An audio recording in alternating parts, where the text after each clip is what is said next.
diagnostik ya. Nah, asesmen diagnostik kemarin aku gunakan untuk pertimbangan buat pembelajaran pada hari ini. Nah, pada pembelajaran hari ini kita akan belajar tentang penyajian data. Nah, sebelumnya silakan saya mengamati video.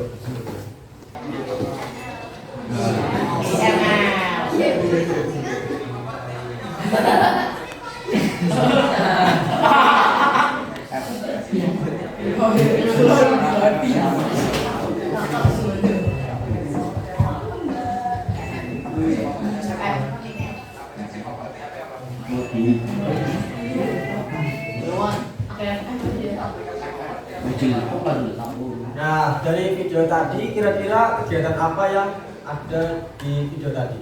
Apa yang dilakukan? Apa? Wawancara. Terus ada lagi yang mau menyampaikan pendapat? Mengumpulkan data. Terus? Apa lagi? Ya. Apa? Membuat konten. Oke. Kayaknya benar sih. Nah, terus informasi apa yang diperoleh dari video tadi? Tadi yang diwawancarai apa? Aplikasi favorit. Aplikasi apa? Aplikasi favorit. Yang difavoritkan apa? selalu di copy. TikTok, Telegram. Nah, berarti kan tadi ada kegiatan wawancara, kemudian dapat aplikasi yang difavoritkan oleh anak SMP dan juga anak SD ya. Nah, kemudian bagaimana cara kita memberitahu informasi yang tadi diperoleh kepada orang lain? Kalau tadi kan cuma kita tahu aplikasinya TikTok, terus FF, terus Mobile Legends dan sebagainya. Nah, kan ada jumlah anak yang menyukai aplikasinya kan, kayak TikTok tadi ada berapa, terus FF ada berapa. Nah, kalau disampaikan ke orang lain kan susah untuk diceritakan, jadi perlu disajikan. Nah, jadi hari ini kita akan belajar bagaimana sih cara menyajikan informasi atau data yang kita peroleh. Nah, tujuan pembelajarannya yang pertama menjelaskan pengertian data, sampel, dan populasi. Kemudian merumuskan pertanyaan untuk mengumpulkan data, dan yang terakhir menggunakan diagram batang dan diagram lingkaran untuk menyajikan dan menginterpretasikan data. Nah, ada 3 penilaian pada pembelajaran hari ini. Yang pertama yaitu sikap, kemudian pengetahuan, dan juga keterampilan. Jadi sikap kalian selama pembelajaran akan berupa guru nilai, tahap 2, dan keterampilan nanti pada saat diskusi juga akan saya nilai. Nah, pada asesmen diagnostik yang kemarin, Pak Guru minta kalian untuk menuliskan ukuran apa? Sepatu. Oke, ukuran sepatu. Nah, dari hasil yang diperoleh ada ukuran sepatu yang 39, 40, ada juga yang 41. Nah, informasi mengenai ukuran sepatu tadi kan ada yang 39, 40, 41 disebut dengan data. Nah, tapi kalau cuma satu informasi saja, misalkan nama kami siapa? Marvel. Nah, misalkan Pak Guru punya informasi ukuran sepatunya Marvel. Ukuran sepatunya berapa? 40. Nah, Pak Guru cuma punya satu informasi saja. Maka bukan disebut dengan data, tapi disebut dengan datum. Sampai sini ada yang masih bingung bedanya data dan datum? Oke, sekarang kalau Pak Guru punya informasi tinggi badan seluruh anak kelas, seluruh anak siswa di kelas 7C, disebut dengan data atau datum? Nah, tapi kalau saya cuma punya tinggi badannya Marvel, disebut data atau datum? Datum. Kalau cuma satu disebut datum, tapi kalau banyak disebut dengan data. Nah, jadi dapat dikatakan kalau data adalah kumpulan dari beberapa datum. Oke. Nah, sekarang coba perhatikan gambar berikut ya. Ada gambar apa? Mobil. Nah, sekarang kalau kamu diminta untuk menentukan enak atau tidaknya es krim dalam sebuah truk, dalam menentukan enak atau tidak es krimnya, apa yang kamu lakukan? Mencicipinya semuanya atau bagaimana? Semua satu, coba mencicipi semua. Satu. Satu aja. Atau beberapa? Oke. Nah, jadi kan untuk menentukan enak atau tidaknya, kamu tidak perlu mencicipi seluruh es krimnya ya yang ada di truk tersebut. Tapi cukup mencicipi beberapa es krim saja. Nah, es krim yang kamu cicipi yang cuma beberapa disebut dengan sampel. Tapi kalau seluruh es krim yang ada di dalam truk disebut dengan populasi. Nah, sekarang yang bentuk penyajian pertama yaitu tabel. Nah, tabel ada 3 macam: tabel baris dan kolom, tabel kontingensi, dan tabel distribusi frekuensi. Tabel baris dan kolom digunakan untuk data yang memiliki hanya satu kelompok saja.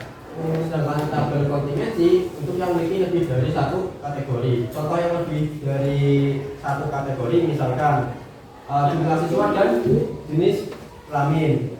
Kayak tadi di kelas 7C ada laki-lakinya berapa, terus perempuannya berapa. Nah, itu bisa disajikan dengan tabel kontingensi. Kemudian yang ketiga, tabel distribusi frekuensi digunakan untuk data yang dikelompokkan dalam interval. Misalnya usia penduduk yang berusia 18 sampai 21, kemudian 22 sampai 24. Nah, kan ada interval atau selang. Jadi kalau ada data yang interval, maka lebih tepat untuk disajikan dengan menggunakan tabel distribusi frekuensi.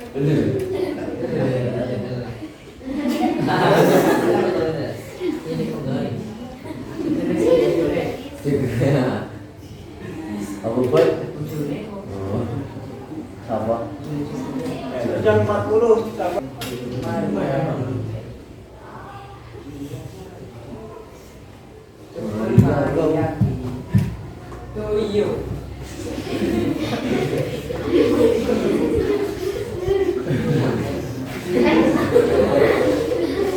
yang 42 sampai 44.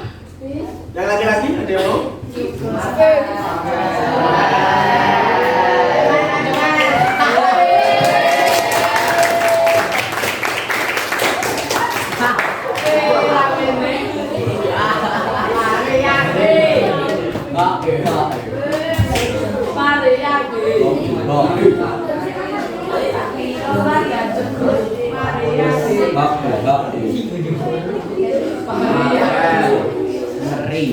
Berapa? 5 berarti sampai. Tingginya sama kayak yang berapa? Berarti 5 kan?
Udah dipilih satu? Udah, dipilih udah.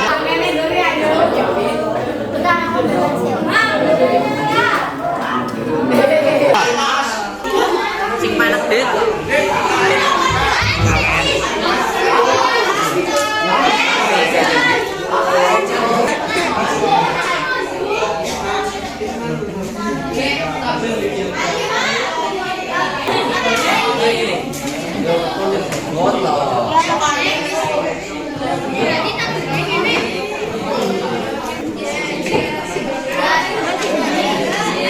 Kalau yang ini berarti suruh buat jenang bakar. Maju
Ada yang mau berjalan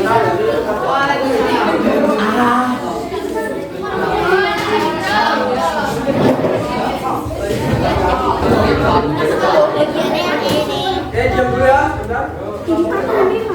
Kelompok 4 mau menjelaskan siapa batang yang sudah dibuat. Ini ada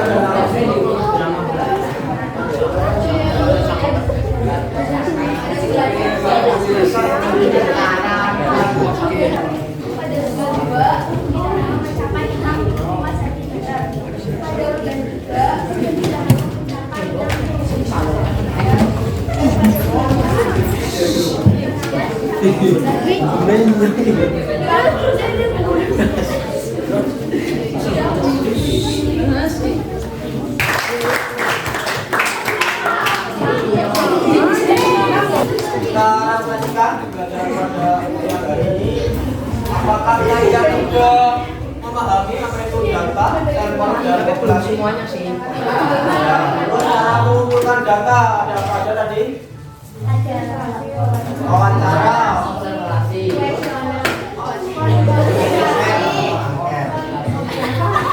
terus cara menyajikan data tadi ada apa? Tabel, diagram ada apa?